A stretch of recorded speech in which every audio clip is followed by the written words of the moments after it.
नमस्कार साथियों, आप लोग देख रहे हैं भारतीय जनता पार्टी लगातार बोल रही है कि प्रधानमंत्री जी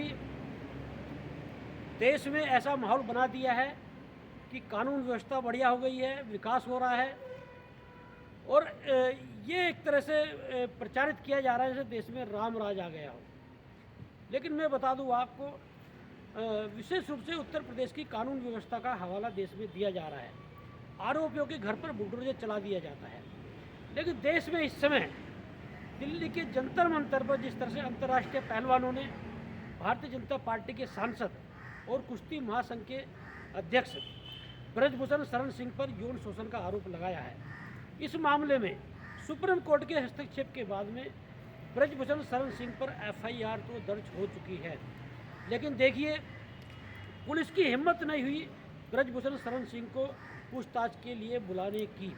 और उल्टे जब 2 दिन पहले दिल्ली में बारिश हुई और पहलवानों के गद्दे गीले हो गए, तो ये बात सामने आई कि पुलिस ने जो फोल्डिंग बेड मंगाए थे पहलवानों ने, उनको लेकर पहलवानों के साथ में हाथापाई की। ऐसे में प्रश्न उठता है कि यदि अंतर्राष्ट्रीय पहलवान है जिन्होंने देश और दुनिया में हम लोगों का नाम रोशन किया, हम लोग गौरवान्वित है ऐसे पहलवानों के नाम पर, लेकिन जिस पुलिस को, जिस सरकार को उनके वहाँ पर जब गद्दे गीले हो चुके थे, सोने की व्यवस्था करनी चाहिए थी। और जब पहलवानों ने वो फोल्डिंग बेड मंगाए तो उनके साथ हाथापाई करने की बात सामने आई। ये पुलिस का रवैया है।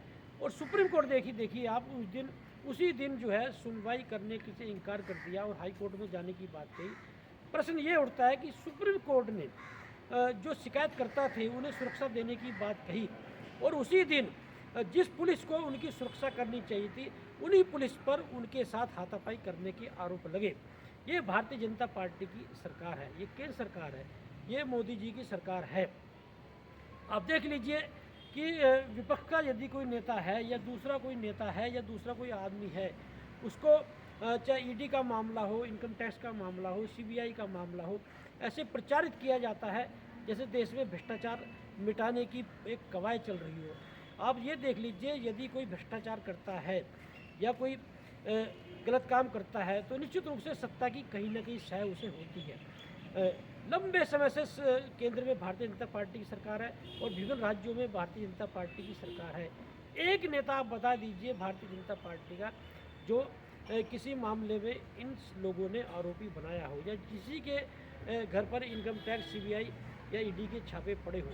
मतलब एक तरह से आप विपक्ष का नेता हो या दूसरे लोग या सरकार के खिलाफ आवाज़ उठाने वाले लोग हों, ये लोग भले हिंदू मुस्लिम की बात करते हो, हिंदुत्व की बात करते हो, हिंदुओं के पैरोकार बनते हो, यदि इस सरकार के खिलाफ यदि आवाज़ उठाने वाले हिंदू भी हैं तो उन्हें भी ये लोग बख्शने को तैयार नहीं है।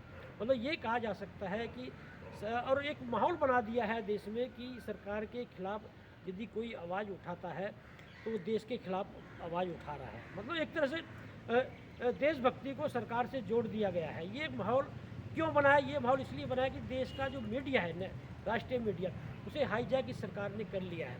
और ये कहा जा सकता है कि आज देश में जिस तरह से मीडिया को हाईजैक किया है और जिस तरह से मीडिया के जो मालिक हैं वो अपने कारोबार के लिए मीडिया का इस्तेमाल कर रहे हैं, पत्रकारों का इस्तेमाल कर रहे हैं, ये कहा जा सकता है कि ये बड़ा घातक है देश में। क्योंकि हम जो धारणा बनाते हैं, हम जो चर्चा करते हैं, हम लोग जो बहस करते हैं, वो मीडिया में जो खबरें आती हैं उन्हें आधार बना के करते हैं।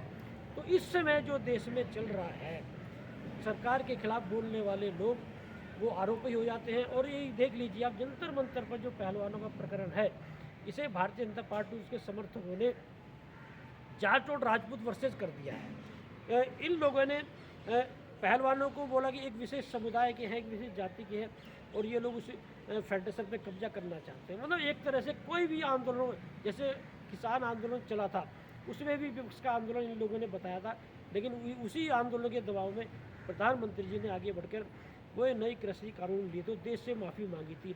आप देख लेना, यही आंदोलन इतना बड़ा रूप लेगा, फिर प्रधानमंत्री जी को आगे आकर देश से नहीं, इन पहलवानों से भी माफ़ी मांगनी पड़ेगी और ब्रजभूषण शरण सिंह को जेल भिजवाना पड़ेगा। और क्योंकि ये आप आंदोलन, अब ये जिस तरह से आम आदमी इसमें जुट रहा है, चाहे वो वकील हो, चाहे वो छात्र हो, चाहे फौजी हो, शिक्षक हो, आम आदमी के जुटने से अब ये जन आंदोलन बन चुका है। जब कोई आंदोलन जन आंदोलन बन चुका होता है तो कितने ही तानाशाही सरकार हो, उसे झुकना ही पड़ता है। और आप देख लीजिए, इस सरकार को पहलवानों के आंदोलन के सामने झुकना ही पड़ेगा।